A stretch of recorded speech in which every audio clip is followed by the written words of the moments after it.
Hello, welcome to Creative You Knitting and Crocheting Podcast. I'm Catherine Kirby. It's Sunday morning, August the 16th, and I thought I would slip in a quick podcast before I leave for church. So it's been a while, and I have some things to show you. So we did our first book club at Creative You Yarn Shop. The book was called Healing Justice, and it was about a young female police officer who had a dog, here's my dog, named Justice, and the book was called Healing Justice. It was a justice that healed her as well as her dog being healed because she was forced to shoot someone and then she had to deal with the consequences. There was some counseling given throughout this book as she went to counseling appointments. And I liked a lot of the advice, like what you resist, persist, and what you feel can heal. And this was the project that I did based on the book. And our book club was neat because everybody contributed and everybody had different views and different things they picked up in the book, and you're scratching your head thinking, was that in the book? So this is a yarn called Katia Paint, and I said in the beginning of the book everything was bright and happy. Her light went out, she couldn't see, and then in the darkness she saw a figure with a knife, and then without giving too much of the book away, she kind of went into an autumn phase where she didn't know what was going to happen with her career, her life, her reputation, what she thought about herself. And then as things began to settle down, blue skies came out again, springtime came back to her life. And then I did the edging in a dark color to show that the dark times make the bright times brighter. And the dark times do come, and they're often overwhelming. So this is a pattern by, it's called Mad, M-A-D, Mad. I'll have to write it down. I like her patterns. I'll write it in the description box. Of course, it's crocheted. It was an easy pattern, and until you got to the edging, you didn't have to look. It did take a full skein of yarn, and she gives you two options, two different shapes. And the pattern also was based on a book. It's called Isobel's Antique Lace. On her picture photo, it was like a creamy, antique-ish color. So I'm also doing one in solid, like a light green. So we'll see how that turns out. But she does quirky, neat little stitches that are really fun in her patterns. So I've already started another one of her patterns, Queen of the Seven Kingdoms. So anyway, it's nice. This yarn is mostly acrylic, but it's a nice, soft, non-pilling acrylic, and then 20% wool. So there it is. I love it. Can't wait to wear it. And she does her patterns so that they really have a nice drape. Okay, so what else? As far as crocheting goes, I've been playing around with crochet thread. It's been a long time since I've done anything. It's kind of fun with a little teeny tiny hook. And I got an idea from an old workbook magazine. So it's almost like doing a hat in the round. You keep spreading out your increases. And then I measured the bottom of my cup. And when it got to the right size, then you do a round crocheting in the back loop, and that makes your stitches turn up.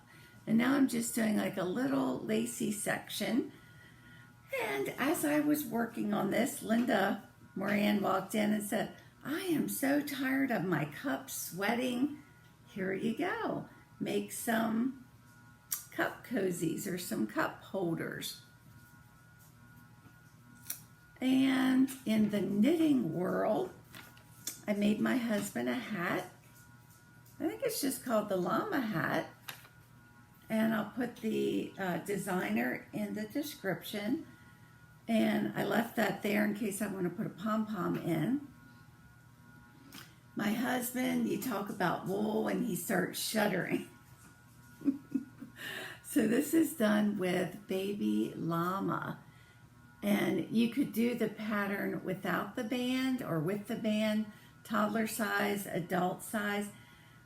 I got the two colored edging by casting on with two different colors. So you have your two colors, bring them together, make a slip knot, and go in and out of both colors. Depending on which color's on the top, you'll get a different look. So if I had done it opposite, I would have gotten that look on the top. But yeah, I love it. He looks really nice on it.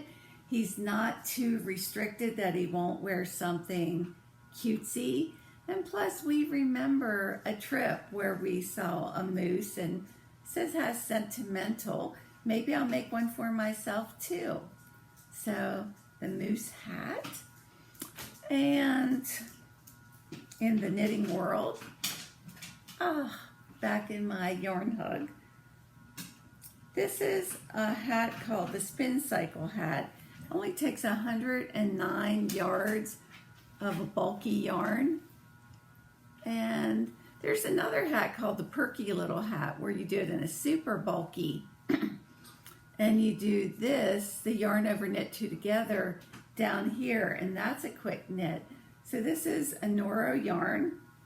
The colors kind of go with my, wow, they really go with my shawl, don't they? And there's my price tag.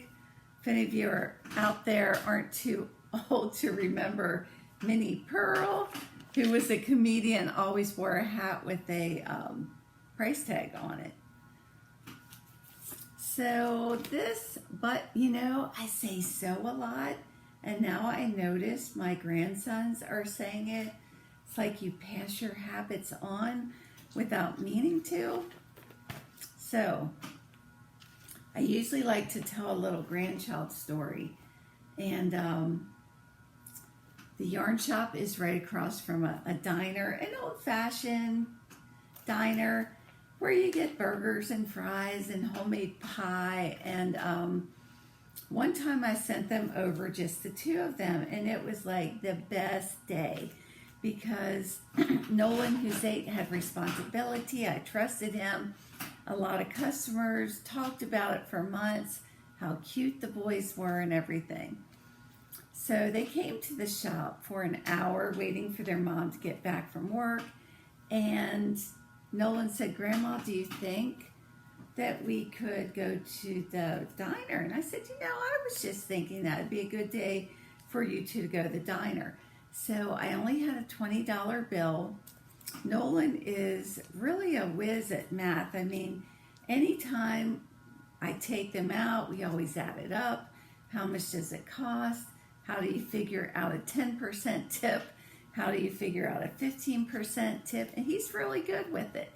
But, new experiences, you're stressed.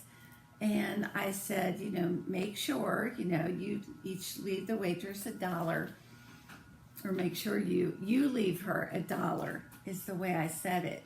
So after a while, they came back. They were all happy. It's really cute to see Nolan being protective of Tobin crossing the street, making sure that his little brother was safe.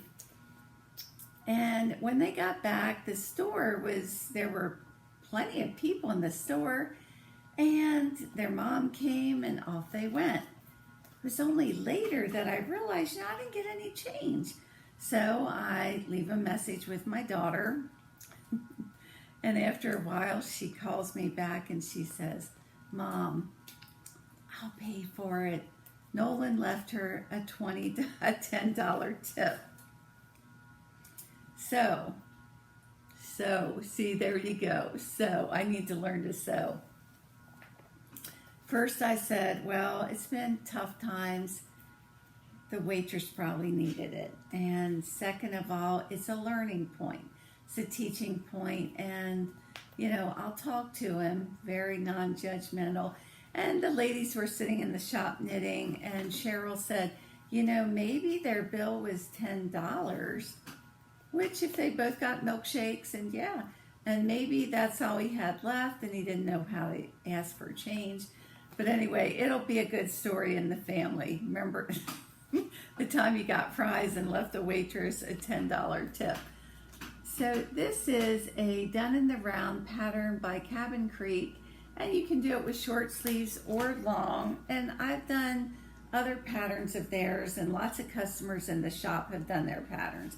But this one is really clever. I love the way she did the color, and I can't give it away because it's pay pattern, but I love this yarn. It's a Sirdar Crofter. Some of it's Fair Isle, some of it's called Snuggly, but it doesn't sell. And I wanted people to see how pretty it is, because you're gonna get kind of a Fair Isle look. This is the color that will fold down.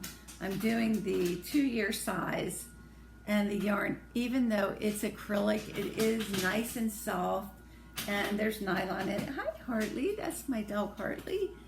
And I'm doing another cow, although they call it a gator, out of the 50 Cozy Knit Books, the Weekend Away Lace Gator.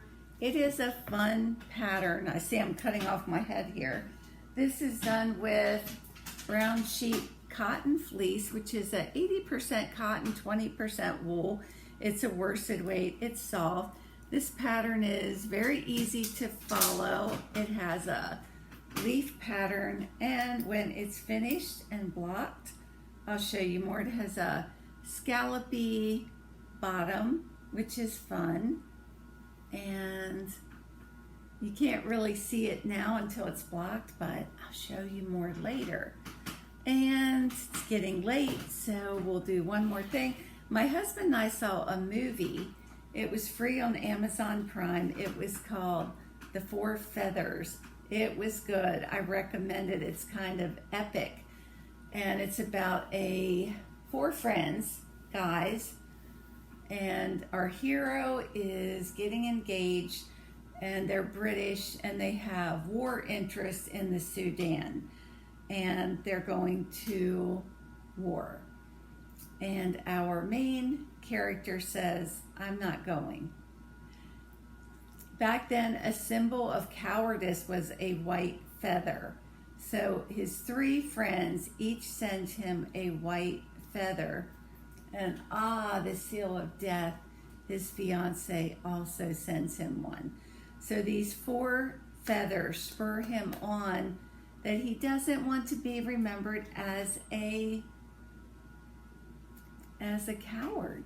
And not to give the whole story away, but unbeknownst to his friends, he follows them off to war, and in the shadows protects them. So it's a good movie, The Four Feathers.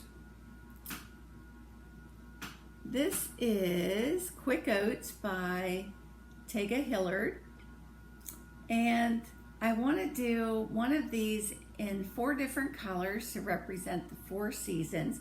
It's done in a bulky yarn, knits up fast. And then